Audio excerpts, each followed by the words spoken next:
Hello and welcome to Eat Your Backyard, my YouTube channel, where I talk about all kinds of edible things as well as beautiful tropical, subtropical things that I enjoy growing in my yard. These are things you can also grow, whether you live in a subtropical, tropical environment or not, as long as you simulate the environment I have here, which is warm, humid, and plenty of rain and nutrients.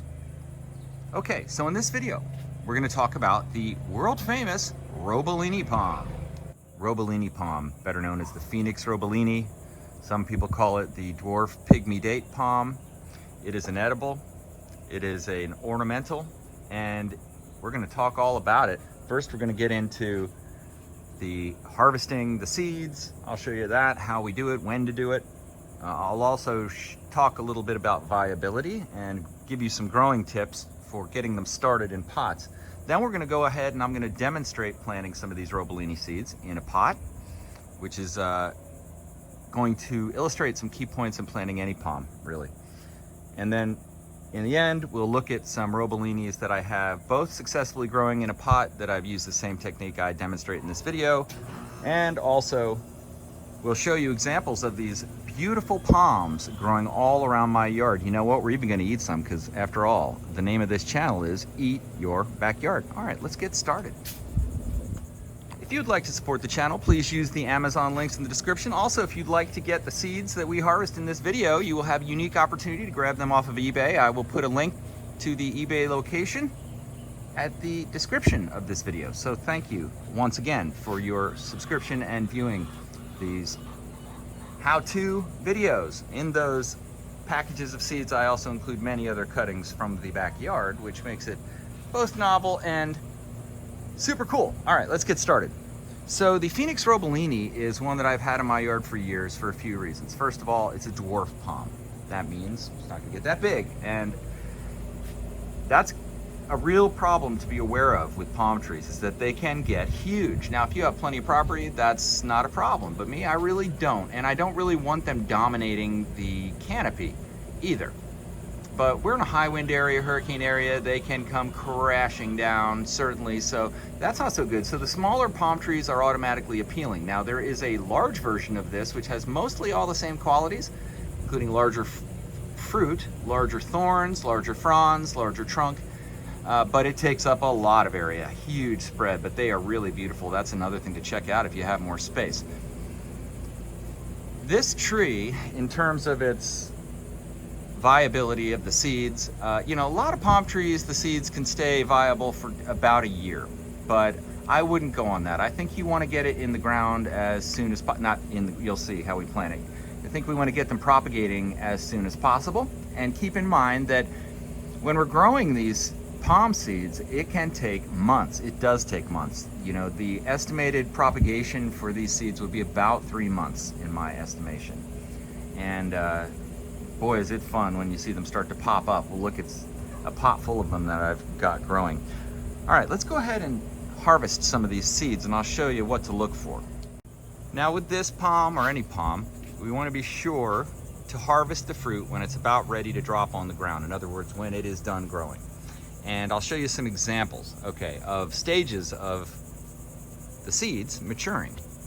And the first stage is when they, of course, are flowers. And these have beautiful little white, yellowish flowers that appear in these clusters, which then turn into this, after they're pollinated, into this beautiful seed. And these are some of the small seeds. You see, they're really small. They start off small. But they are growing. And some of them are starting to mature, but most of them are still green. Okay, and then they turn into something like this, which is a much more plump version of that. But one thing I want you to notice that on this particular palm, you want to look for a wrinkle in the fruit. Okay, and you see on these, they don't really yet. So this particular seed pod I'm going to leave on there. This will allow me to make these available to folks longer too. But let's go. Here's an example of one that's a little farther along, and I think this is one we're going to go ahead and take. And what you can see is a little wrinkle in the fruit, and this is also when they're good to eat. You don't want to try to eat them when they're in any of those other stages. This is time to eat. All right, so they grow in these beautiful fronds. We're gonna do this. Over the years, I've developed these techniques of one-handed cutting like this. Okay, and there it is. Let's go take a look at this. I think I'm getting hungry for them. All right. Now these are something like a really tiny date palm, right? And they fall right off this time of the stage of the growing. Now if you squeeze them, this seed will go flying out. Okay, so this is also the time to eat them. Let's take a look. If you squeeze this, it'll just, boom, gone. Just shoots out. All right, but that's the fruit. That's about all the fruit you get from it. So it's not much. I'll go ahead and try it. It has a mild flavor, somewhat sweet, but there's hardly anything to it. I don't know how many of these you'd have to do that to get any kind of calories, but the point is, it's really not terrific. It's okay. Try another one just in case. Boop. That one was a little better. It does have that date flavor, you know, which is kind of cool. So it's a cool palm tree to grow because it's ornamental. It's also cool because it's edible. All right, so the seed though is on the inside, and I'm going to show you this. This one, I'm just going to pinch it out into the palm of my hand, and you'll see the little seed. And the technique that you use, I'm going to talk about here shortly, but ultimately you want to take the fruit off before you germinate it, but each one of these produces a single palm tree. All right, let's get into the next steps. Okay, so let's go over to the old What You Got Growing On grow table with this beautiful seed pod cluster and talk about how we're going to grow these. Really all we need, and this is the technique I use, all you really need is a pot and some potting soil. I use this stuff that I get at Lowe's, Jungle Growth. I would prefer to use compost, but my system is not done producing the soil yet, so I just have to wait. Now I have here soil from my garden, and that's excellent because that's something like sand, and I mix that in with this soil. So I'll go ahead and do that so that we have a nice pot to plant these in. All right, let's mix the potting soil with the regular yard soil.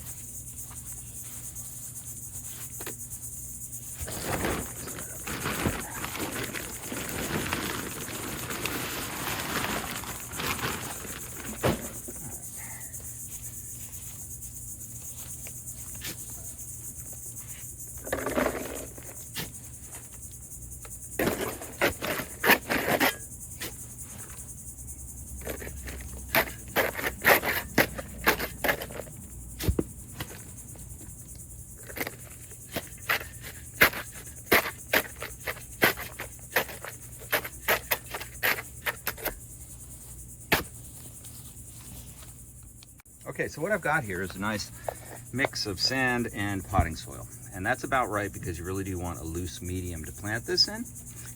And all palm seeds generally are planted by a very thin layer of soil on top, or even half emerged from the soil and kept wet in a warm, humid area. And that's what we're going to do. Today, all I'm really going to do is take some of these seeds and just pull.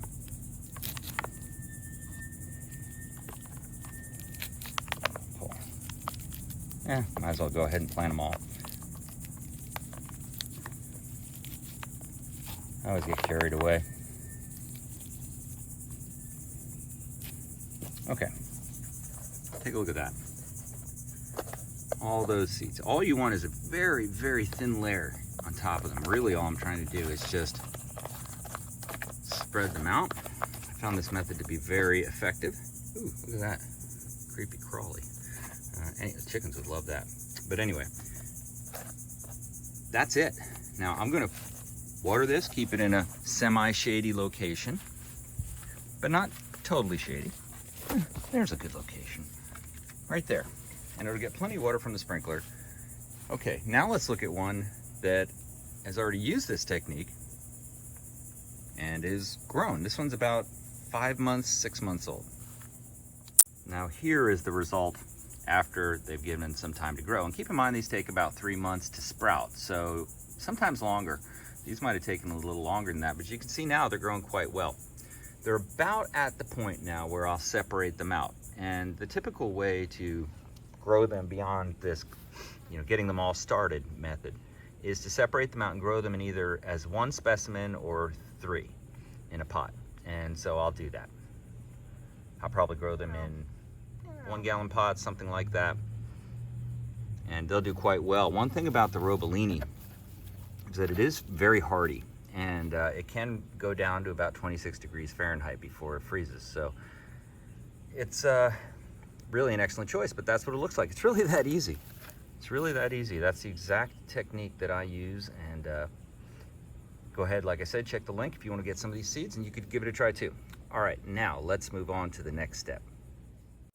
Now the technique I use to prepare the seeds, sometimes if I were gonna really be careful about it, I have plenty of seeds here to try with, but if I were really gonna be careful about it, I think the way I would do it is to soak them for a decent amount of time, a day or 2, and then plant them. That just gives you a much greater chance, almost in any seed in my opinion, for it to do well.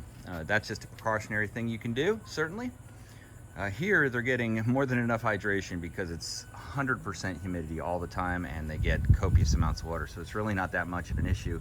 I've grown them many times by just taking this and throwing it on the ground. I come back a few months later and I've got roebelinis sprouting everywhere.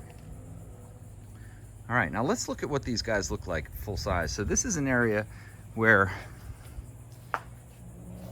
I actually, when I planted them, they were very small, but this is an area where I can showcase their structure, etc. One of the things they tell you is when you grow these is to really be careful how much you trim them. And to be perfectly honest, this is right on the borderline of too much trimming. They look great though like this, which is why I do it. I just try to tolerate them growing as low as possible. So it happens I put them in this location where it's kind of awkward to walk under them and so on and so forth. So you want to let them really, if you can, even go all the way out to the dead fronds and just remove the dead fronds, because they will recycle those nutrients, and that makes them very, very strong, very pest resistant, very resilient, strong palm, resistant to most things, including, I think, drought conditions once they're established. And as palms go, they tolerate a colder temperature than most, in my opinion. Okay, another thing to observe about this beautiful thing is the incredible palm frond structure. Look at that. Really, really nice. Now I fertilize these with rabbit manure, so they are, nice and dark green and doing great. But you could use a combination of something like a regular garden fertilizer and a micronutrient supplement, and they'll always do great. They don't really even need that much, but you want to give them a fighting chance so they can resist any potential diseases that might happen. And when they get to this point where they're about 15 years old, they're producing lots of seeds, and these seeds were produced 100% organically, so we know they're good. We hope they're good. No, they are good. That's where I grew that pot of roebelinis I just showed you. All right, and I'll show you a couple of locations. So this is more of a full sun spot than the other spots, and let's look at some other spots. Now I also have one growing here by the bunny run, and it's near some power lines, but I'm managing to keep it away. I keep these, pretty good eye on keeping these trimmed. And this is I would say a mostly sunny location, but not as much as the last location. And here it does really well. The seed production's impacted just a little bit, that's for sure. As you can see, there's less seeds, with less sun would be my observation here. Still great seeds, but a little bit less production. And I think that's the case for the roebelenii in general, is that the more sun, the more vigor. And they can tolerate everything up to a full sun. Let's go take a look at one in the front of the house that is in a mostly shady location, and I'll show you how much that affected it, although it still thrives. Little chickie. Check this out. Here's a roebelenii seed that grew from a bunch of roebelinis I threw down there about a year ago.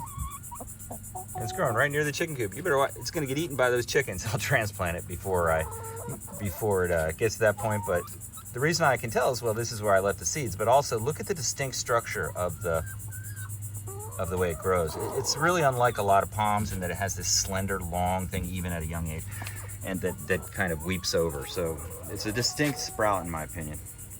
Don't you think so, chickens?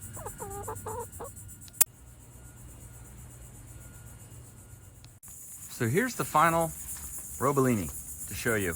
And this is one grown in almost all shade, really. It does get periods where it gets a little bit of sun on the leaves, like you can see on the inside there, but mostly shade. Still, it survives. And the reason it's not doing better is, once again, too much trimming. But again, I like the look a lot. But I try to tolerate all of them as much as possible in terms of the dead fronds.